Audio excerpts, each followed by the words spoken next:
Так, всем привет. Ford Focus 3 рестайлинге 2017 года с Америки. Выскочила у меня ошибка. Вот первое — это неисправный кислородный датчик.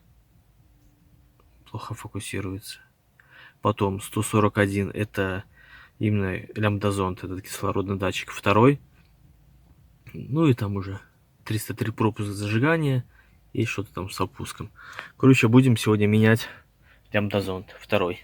Купила себе бошевский. Он идет как универсальный. Ну, все говорят, должен подойти. Выглядит он вот таким образом. Вот. На резьбе смазка.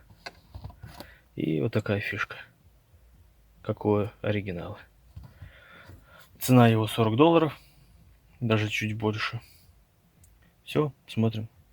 Фишки соединения лямбда-зонтов первого и второго находятся вот здесь за патрубком, за воздушным. Вот синенький — это второй. Коричневый — это первый. Вот вид снизу. Откручивается он ключом на 22. Ставите и откручиваете. Я уже поменял его. Так, вот старый. Замена кислородного датчика, он же лямбда-зонт второго, проведена успешно. Ошибок нету. Все. Всем спасибо за просмотр. Пока.